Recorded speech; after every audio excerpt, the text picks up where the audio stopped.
Hi friends, paneer ഇന്ന് നമുക്ക് എങ്ങനെ വീട്ടിൽ പനീർ ഉണ്ടാക്കാം എന്നുള്ള വീഡിയോയാണ്. അപ്പോൾ അതിന് ഞാനിവിടെ 3 കവർ പാലാണ് യൂസ് ചെയ്തിരിക്കുന്നത്. ഞാനിവിടെ 3 പാക്കറ്റ് പാൽ ഞാനിവിടെ യൂസ് ചെയ്തിട്ടുണ്ട്. അല്ലാതെ പശുവിൻ പാലാണെങ്കിൽ 1.5 ലിറ്റർ പശുവിൻ പാൽ.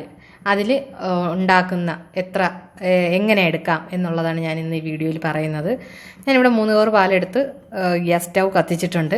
ഇത് നമുക്ക് തിളയ്ക്കുന്നത് വരെ ഒന്ന് വെയിറ്റ് ചെയ്യാം.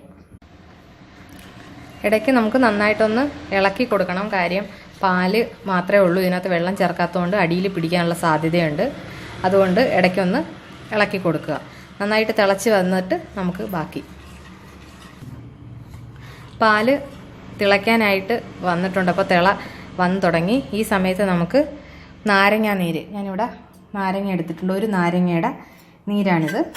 അപ്പം ഇത് തിളയ്ക്കുന്ന സമയത്ത് ഇതൊഴിച്ച് നന്നായിട്ട് തിളപ്പിച്ചെടുക്കാം.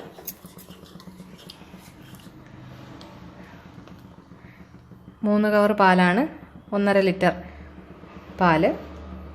നിങ്ങൾക്ക് ആവശ്യത്തിനുള്ള, ഇപ്പം 2 കവർ പാലിലാണെങ്കിൽ അല്ലെങ്കിൽ 1 ലിറ്റർ പാലിലാണെങ്കിലും ചെയ്യാം. അപ്പോൾ പനീറിൻ്റെ അളവ് കുറവായിരിക്കും.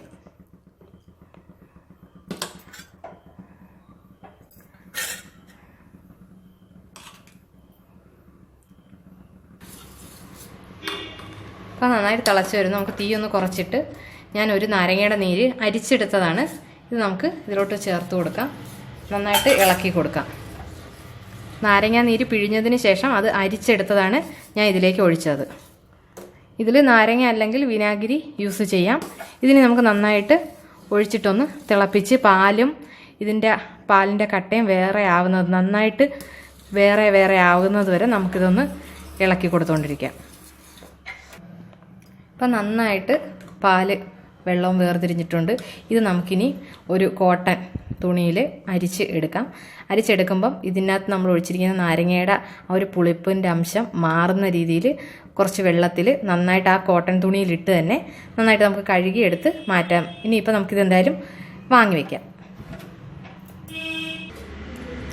ഞാനിപ്പം ഇത് അരിക്കാനായിട്ട് ഇതുപോലൊരു അരിപ്പയാണ് എടുത്തിരിക്കുന്നത്. അതിലേക്ക് ഞാൻ ഒരു കോട്ടൺ നന്നായിട്ട് ഇട്ട് കൊടുക്കാം. ഇനി നമുക്ക് ഇത് ഈ പാത്രത്തിൽ വെച്ചിട്ട് ഈ പനീറിൻ്റെ നമ്മൾ പാല് പിരിച്ചത് നമുക്കിതിലേക്ക് ഒഴിച്ചു കൊടുക്കാം. കുറേശ്ശെയായിട്ട് നമുക്കിതിനി ഈ അരിപ്പയിലേക്ക് ഒഴിക്കാം. കുറേശ്ശെയായിട്ട് നമ്മൾ അരിപ്പയിൽ നന്നായിട്ട് അത് വീഴുന്നത് കോൺസെൻട്രേഷൻ ചെയ്ത് തന്നെ ചെയ്യുക. അത് അരിപ്പ് പുറത്ത് പോകാതെയും പാലിൻ്റെ കട്ട ഇതിൽ തന്നെ വീഴുന്നത് നന്നായിട്ട് ശ്രദ്ധിക്കുക. പിന്നെ ചൂടാണ്, എല്ലാം നല്ല കെയറോടെ തന്നെ ചെയ്യുക.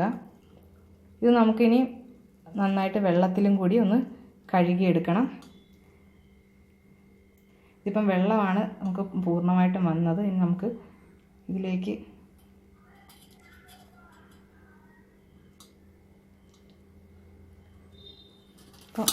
ഓക്കെ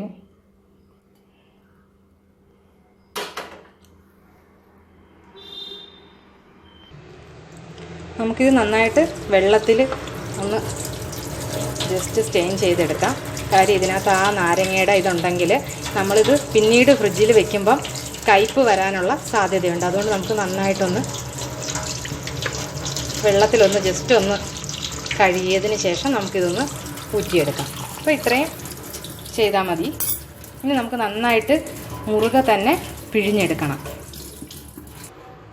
അപ്പോൾ ഇത് നമുക്ക് നന്നായിട്ടിനി കൈകൊണ്ട് തന്നെ അതിൻ്റെ ആ ചൂടൊക്കെ ഒന്ന് പോയിട്ടുണ്ട് വെള്ളത്തിൽ കഴുകിയപ്പം. നമുക്ക് നന്നായിട്ടൊന്ന് പിഴിഞ്ഞ്, ഇതിന് നിങ്ങൾക്കറിയാം വെള്ളം പോകാനായിട്ട് നമുക്കൊന്ന് ജസ്റ്റ് നന്നായിട്ട് പ്രസ് ചെയ്ത് ഇതിനി ഒരു 1-2 മണിക്കൂർ നമുക്ക് നന്നായിട്ടൊന്ന് പ്രസ് ചെയ്യണം. കാര്യം നമുക്ക് വെള്ളവും കൂടെ ചേർത്തപ്പം ആ പനീറെല്ലാം ഒന്ന് വിട്ട് വന്നിട്ടുണ്ട്. അപ്പോൾ അതൊന്ന് മാറാനായിട്ട് നമുക്കിതുപോലെ കൈകൊണ്ടൊന്ന് പ്രസ് ചെയ്ത് ഒന്ന് നന്നായിട്ട് യോജിപ്പിക്കാം. അതിന് ശേഷം നമുക്ക് ഇതൊന്ന് വെള്ളം പൂർണ്ണമായിട്ട് മാറാനായിട്ട് ഒരു 2 മണിക്കൂർ റെസ്റ്റ് ചെയ്യാൻ വയ്ക്കാം. ഞാനിതുപോലെ ഈ അരിപ്പിൽ തന്നെ ഈ പനീർ നന്നായിട്ട് പിഴിഞ്ഞ് കെട്ടി വെച്ചിട്ടുണ്ട്. അതിൽ വെയിറ്റ് വെച്ചിട്ട് നമുക്ക് അതിൻ്റെ വെള്ളം പോയി കിട്ടാൻ വേണ്ടിയിട്ടാണ് ഞാൻ അരിപ്പ് വെച്ചതിന് ശേഷം അതിൻ്റെ അടിയിലേക്ക് ഇതുപോലെ വലിയൊരു അരിപ്പും കൂടെ വെച്ചിട്ടുണ്ട്. ഇനി അതിൻ്റെ മുകളിലേക്ക് ഒരു വെയിറ്റ് ഉള്ള സാധനം വെക്കണം. ഞാനിവിടെ ഒരു പാത്രം വെള്ളം, അതിൻ്റെ ആ ഒരു ക്വാണ്ടിറ്റി അനുസരിച്ച് ഇത് നല്ല വെള്ളം അതിൽ നിന്ന് ആ പനീറിൻ്റെ പീസിൽ നിന്ന് നമ്മൾ പിരിഞ്ഞു പോയ ബാലൻസ് വെള്ളം പൂർണ്ണമായിട്ടും പോയി മാറിക്കിട്ടണം. അപ്പോൾ അതിന് വേണ്ടിയിട്ട് ഞാനിപ്പം ഈ വെയിറ്റ് ഇതിനകത്ത് വെച്ചിട്ടുണ്ട്. ഇനി നമുക്ക് 2 മണിക്കൂർ കഴിഞ്ഞിട്ട്, 2 മണിക്കൂർ ടൈം അത്രയും വേണ്ടി വരില്ല, നമുക്കത് കഴിഞ്ഞ് ഒരു ഏകദേശം 2 മണിക്കൂർ കഴിഞ്ഞ് നമുക്ക് ഇതിൻ്റെ എടുത്ത് നോക്കാം. അപ്പോൾ ഏകദേശം 2 മണിക്കൂർ കഴിഞ്ഞിട്ടുണ്ട്. ഞാൻ ഇടയ്ക്ക് വന്ന് നോക്കിയായിരുന്നു, അപ്പോൾ തന്നെ ഓൾറെഡി സെറ്റ് ആയിട്ടുണ്ടായിരുന്നു. നമുക്കിതൊന്ന് ബാക്കിയൊന്ന് ക്ലിയർ ചെയ്യാം. അപ്പോൾ ഇത് നമ്മുടെ പനീർ ഇവിടെ റെഡി ആയിട്ടുണ്ട്. നമ്മൾ ആ കിഴി കെട്ടി ഇങ്ങനെ വെച്ചതുകൊണ്ടാണ് ഇവിടെ ഈ ഒരു ഷേപ്പ് വന്നത്. ഇത് നിങ്ങൾക്കിത് മാറ്റി വേണമെങ്കിൽ ഇതുപോലൊരു കോട്ടൺ തുണി ഒരു സ്ക്വയർ ഷേപ്പുള്ള മോഡിലോ മറ്റോ ആക്കിയിട്ട് ഒന്ന് കമഴ്ത്തി വെച്ചാലും മതി. കമഴ്ത്തി വയ്ക്കുമ്പോഴത്തേക്കിനും ഇതുപോലെ തന്നെ മോൾഡ് നമ്മൾ ക്രിയേറ്റ് ചെയ്ത് ഒരു പാത്രത്തിനകത്താക്കി വെച്ചിട്ട് കോട്ടൺ അതിൽ നിരത്തി അതിൽ വെച്ചിട്ട് നേരെ കമഴ്ത്തി വയ്ക്കുക. ഞാനിപ്പം ഇത് റെഡിയാക്കിയിട്ടുണ്ട്. നമുക്കിതൊന്ന് മുറിച്ചെടുക്കാം. ഞാനിതൊരു പ്ലേറ്റിലേക്ക് മാറ്റിയിട്ടുണ്ട്. നമുക്കൊന്ന് മുറിച്ച് ജസ്റ്റ് ഇതിൻ്റെ ടൈറ്റ് അല്ലെങ്കിൽ എത്ര ഹാർഡായി നമുക്കൊന്ന് നോക്കാം.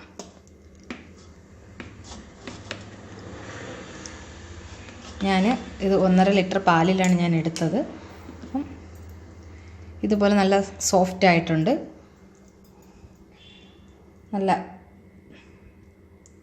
നല്ല സോഫ്റ്റ് ആയിട്ടാണ് ഇരിക്കുന്നത്. അപ്പോൾ ഇത് നമുക്കൊന്ന് ഫ്രിഡ്ജിൽ വെച്ച് കഴിഞ്ഞാൽ ഫ്രിഡ്ജിൽ വെച്ചിട്ട് എടുക്കുമ്പോഴത്തേക്കും കുറച്ചും കൂടി നല്ലതായിട്ട് ടൈറ്റ് ആവും.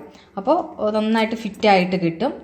തീർച്ചയായിട്ടും ഇത് എല്ലാവരും ട്രൈ ചെയ്ത് നോക്കണം. നമുക്ക് വീട്ടിൽ തന്നെ നല്ല എളുപ്പത്തിൽ തന്നെ കുറച്ച് പ്രോസസ്സിംഗ് എന്ന് വെച്ച് കഴിഞ്ഞാൽ നമ്മളിത് ഒന്ന് കാച്ചി ഇതുപോലെ ഒന്ന് തുണിയിൽ കെട്ടി വെക്കുക എന്ന് പറയുന്നത് ചെറിയൊരു ബുദ്ധിമുട്ട് തോന്നും. പക്ഷേ ചെയ്ത് കഴിഞ്ഞാൽ നിങ്ങൾക്ക് ഏറ്റവും ഒരു കെമിക്കൽസും ചേർക്കാതെ തന്നെ നിങ്ങൾക്ക് വീട്ടിൽ എന്തെങ്കിലും ഒരു ഡിഷ് ഉണ്ടാക്കാം. പനീറിൻ്റെ ഡിഷ് ഉണ്ടാക്കണമെന്നുണ്ടെങ്കിൽ തീർച്ചയായിട്ടും ഇതുപോലെ ഒന്ന് ട്രൈ ചെയ്ത് നോക്കിയാൽ എല്ലാവർക്കും ഇഷ്ടപ്പെടും. ഇത് കുട്ടികൾക്ക് ഇങ്ങനെ തന്നെ എടുത്തിട്ട് മറ്റ് എന്തെങ്കിലും നല്ല ഡിഷുകൾ, ഞാൻ ഇതിനകത്ത് തന്നെ പനീറിൻ്റെ പല ഡിഷുകൾ ഇട്ടിട്ടുണ്ട്.